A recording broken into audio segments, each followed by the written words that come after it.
welcome to the WIHS Journal. On the broadcast with me today, we were blessed to have Linda Sinkowitz with Fight Voter Fraud.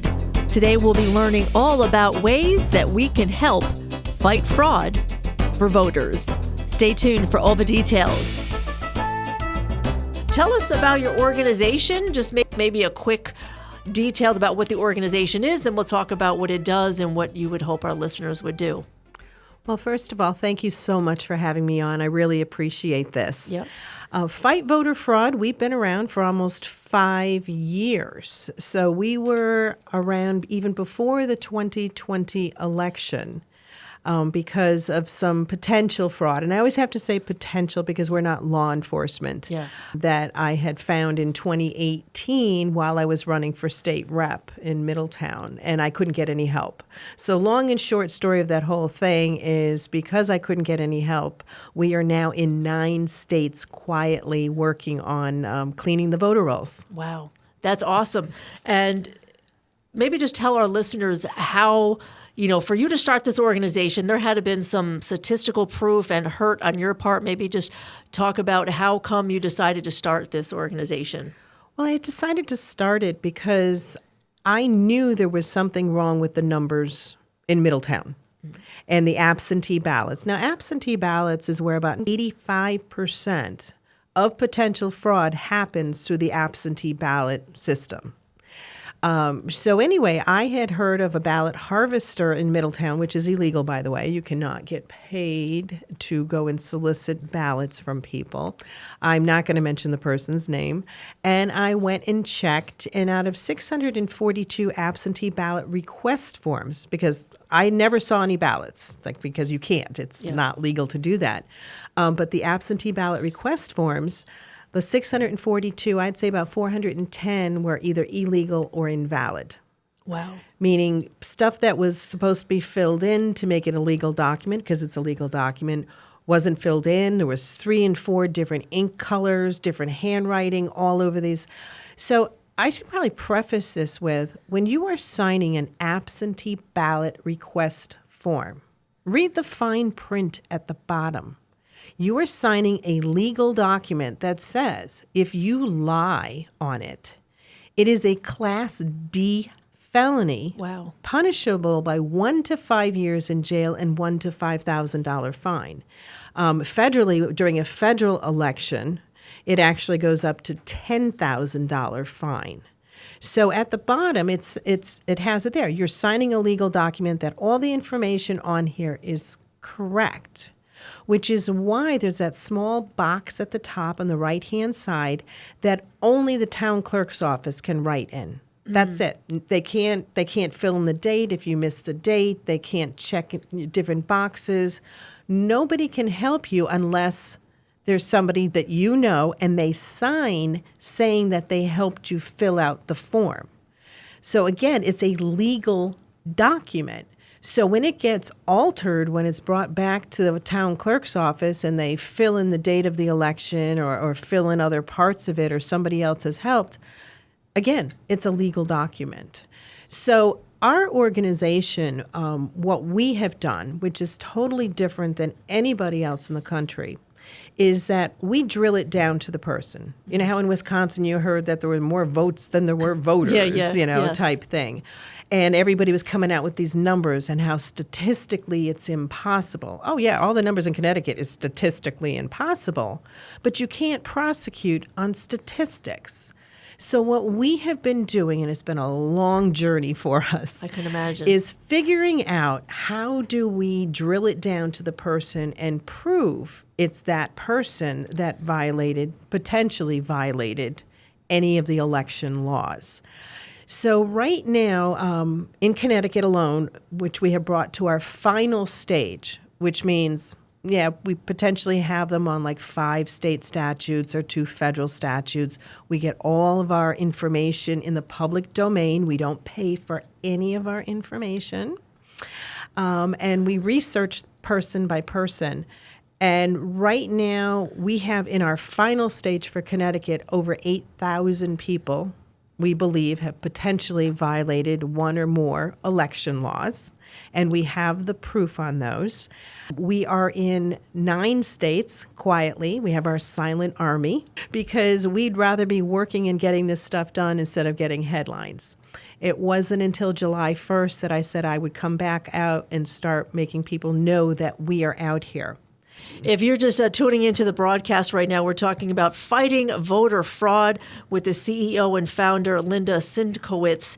And Linda, do you think this all before they had the mail-in ballots? Was there still like statistical proof there can't be fraud if there wasn't the ballots? Does it seem like the ballots is what caused all the confusions?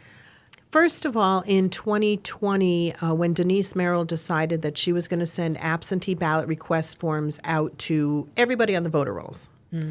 As a matter of fact, in August of 2020, there were 110,000 returned undeliverable to the Secretary of State's office for the primary. Now, mind you, we actually fight voter fraud, save the Connecticut Constitution. We sued the Secretary of State. We had 45 days to do it once we found out that's what she was going to do. We raised enough money so the attorneys said they would move forward at that time. We wound up in the Supreme Court in Connecticut not once, but twice. But because not one legislator, except for, I should say, there was a Bridgeport legislator voted against what the governor's 7QQ and what Denise Merrill were trying to do, because we had no support, literally, according to our Supreme Court judge. So now during the general election of 2020, we calculate about 186,000 would have come back undeliverable, because this time, instead of going back to the Secretary of State, she had them sent individually to the local registrars. You know, we want everybody to vote. Yes. I mean, we absolutely do. Our motto is one vote for one legal voter. So here's another thing that happens. If you register to vote and you vote and you are not a U.S. citizen, when you finally decide that you want to become a U.S. citizen, immigration will find that out. There is no recourse whatsoever. Wow. You will absolutely be deported. It doesn't matter who told you to do it. We had already gone to Ken Cuccinelli, who was our former Deputy of Homeland Security. He was also the former AG of Virginia. We were working with him because we were going to do a PSA to let people know, don't lose your right to vote, if you're not a U.S. citizen. Yeah. So we didn't get a chance to do that. Hopefully we'll have that one done before the 2024 election.